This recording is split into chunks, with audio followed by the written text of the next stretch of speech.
はい、皆さんこんにちは。アイズチャンネルです。今日は2022年9月20日火曜日になります。火曜日の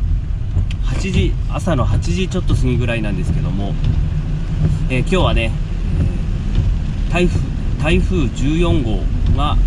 福島県、そしてねこの地元会津若松市に上陸したということなので、ちょっとね街の中を走ってみたいと思います。上陸したと言っても夜中の2時3時ぐらいに、ちょうど会津若松市の上空にあって、そして今現在はね三陸沖の方へ抜けたということなんですけども、はい、新名通りを抜けて今は七日町通りを走っています。七日町通りはね観光客の方がねたくさん来る通りなんですけども、今日は平日の朝早いので、通勤の車とかはね走っていますけども、観光客の方はねいないですけどね、台風も来てるということなので、雨の状況から言うとそんなに大雨っていう感じではないんですけども、しとしとと降り続いているっていう感じです。空はね暗い雲に覆われてちょっと暗いですけども、ただ会津若松市内っていうのはねそんなに台風の被害、大雨の被害っていうのはないんですけども、会津若松市の周辺、北方だったり裏磐梯だったりね、南会津の方だったり奥会津の方だったりっていうのは結構雨の被害もね多いので、そちらの方はね本当に注意してほしいと思います。先月だったかな、北方の方でもね大雨、北方そして猪苗代の方かな、大雨のね被害、そして鉄橋がね崩れるっていう災害もありましたよね。台風14号関係のニュースっていうのが連日テレビでやっていますけども、本当にね大変な被害を受けた方々っていうのはたくさんいて、そういう方々たちにはね本当に心からお悔やみを申し上げるとともに、早急な復興復旧を心よりね祈っております。災害対策っていう点で言えばね、非常食だったりその非常持ち出し袋に代表されるような備品っていうのもね本当にすごく大事だと思いますけど、それよりも何よりも本当にその被害が出ると予想されるところへいない、早急なね避難っていうのが本当に大事なのかなと思います。大雨が降ると被害を受けるかもしれないっていうハザードマップなんかもね地域ごとに制作していると思うんですけども、そういうのを参考にしながら今回のような本当にひどい災害が予想されるっていう時にはね事前に避難をするっていうのが本当に大事なのかなと思います。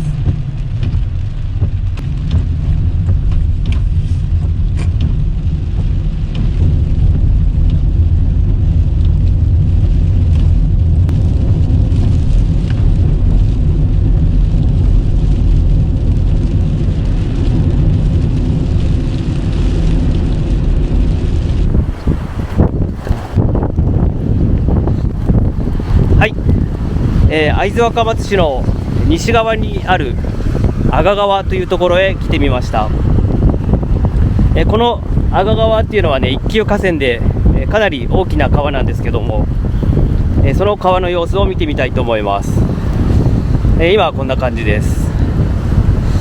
水の量から言うとね普段よりも若干多いかなっていうぐらいで、それほど増水してるっていう感じはしません。それでもね、普段よりは、ちょっと多いっていうことと、この川の流れがね、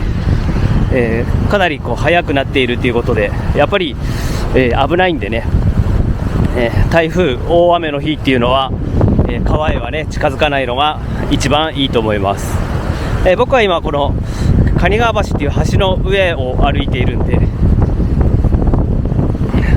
川の本当にそばまで行くとね危ないんでね、いつ、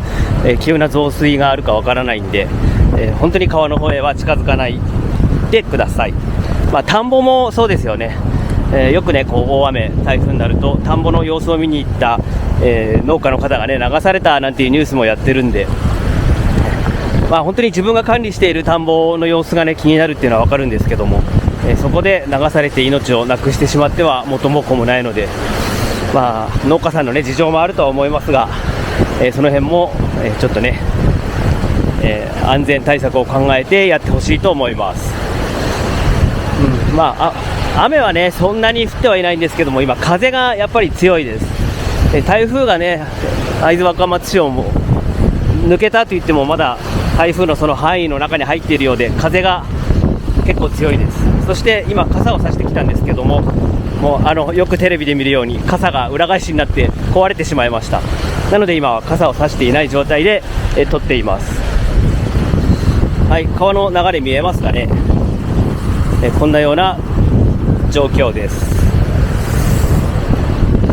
風が強いんでね、僕が喋ってる声が聞こえるかどうか分かんないんですけども、こんなような、リアルにね伝えられるかなと思います。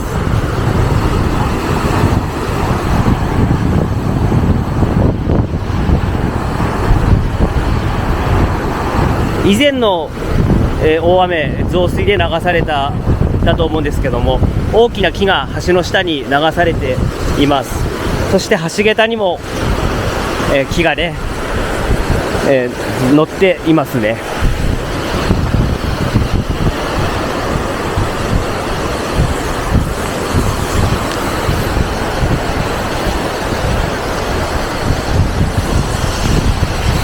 はい、会津若松市の、蟹川橋周辺、阿賀川は、こんなような状況です。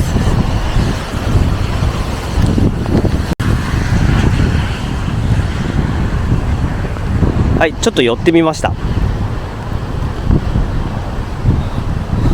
いつもはね、この辺りもね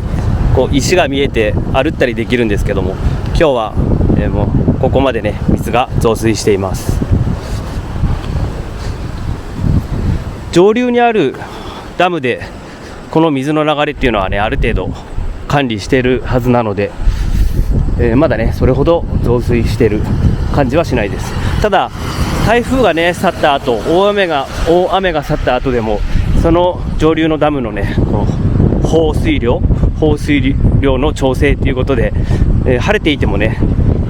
川の水が多くなるということもあるんで、台風が去った後でも川へ近づくのは危ないのでね、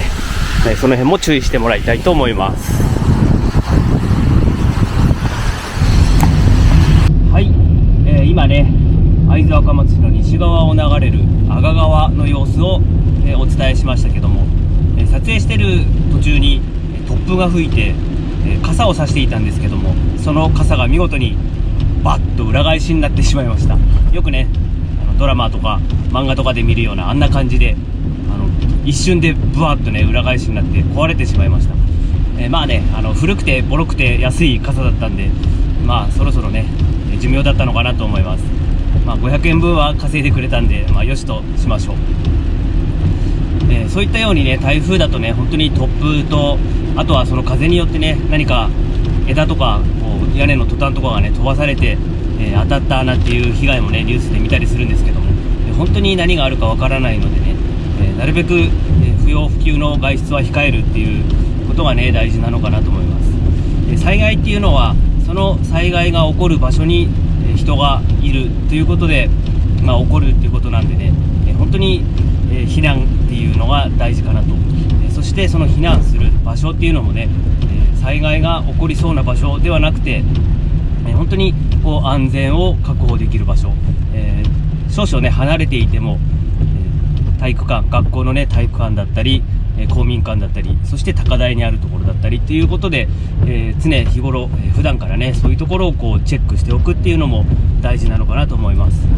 さっきもね言ったんですけども、その地方にハザードマップっていうのが今はね結構詳細にこう作られているものもねあると思うんでね、そういうのを参考にしてもらって、普段から急にね、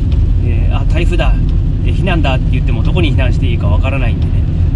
普段からそのハザードマップっていうのをチェックして、もし台風だったり地震だったりが起こったら、ここへ避難する、そして離れて住んでいる家族へのこの連絡方法ですよねっていうのもどうしたらいい。そしてこう例えば学校に行っていたり会社に行っていたりで、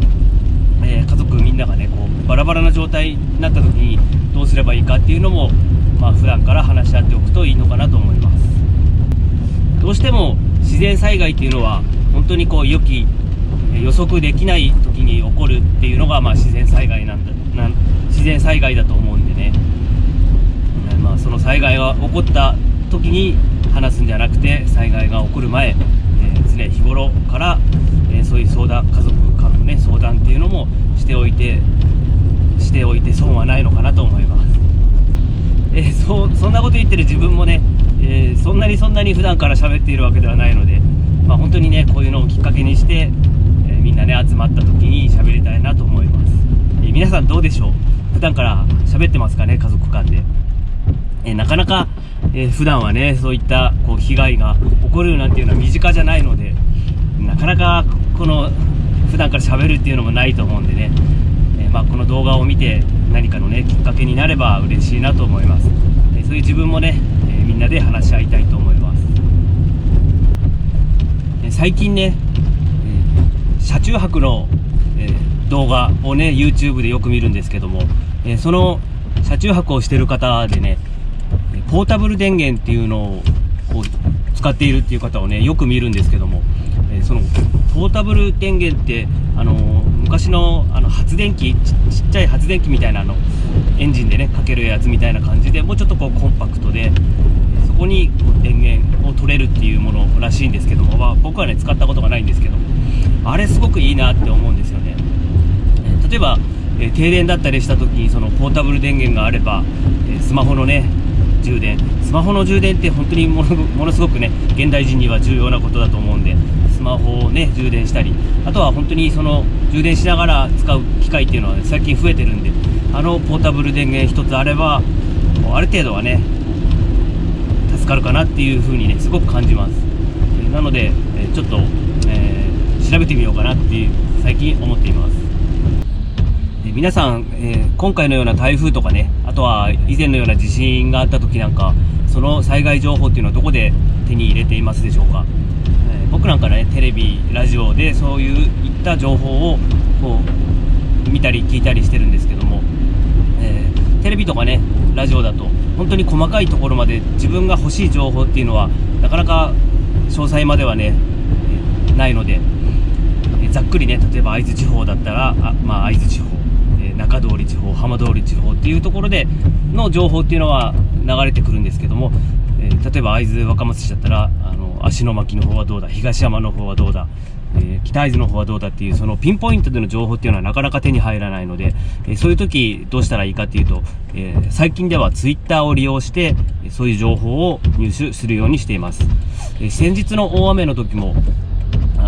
僕はね会津若松市内を回ってそんなに被害がなかったんで、会津若松市は今のところ大丈夫ですなんていう風にツイートしたら、北方に住んでる方から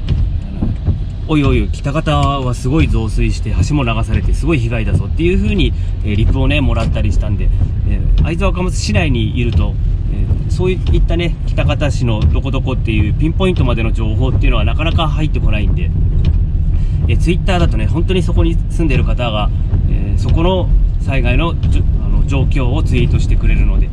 本当にツイッターっていうのはすごい、ピンポイントでね情報を入手するにはすごくいいツールだなと思いました。なので、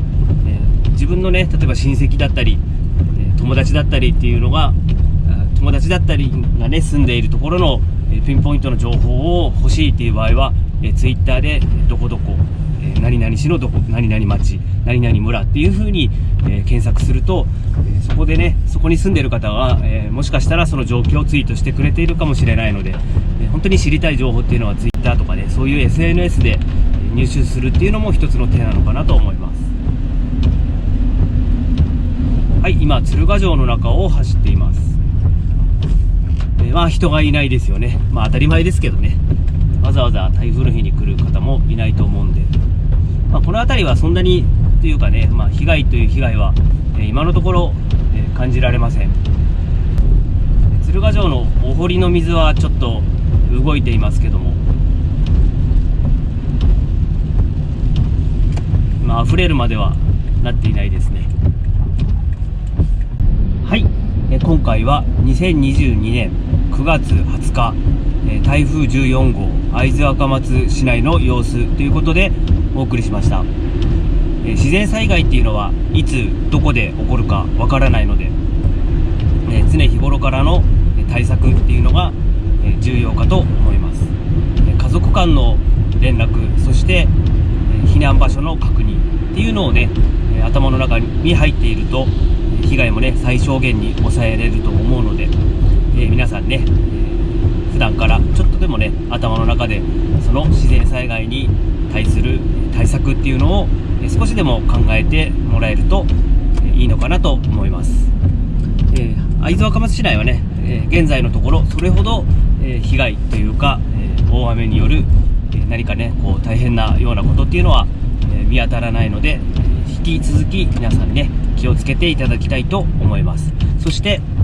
大変な被害に遭われた方々、心よりお悔やみ申し上げます。そしてね、早期の復旧復興を心から祈っております。それでは皆さん、気をつけてお過ごしください。さようなら。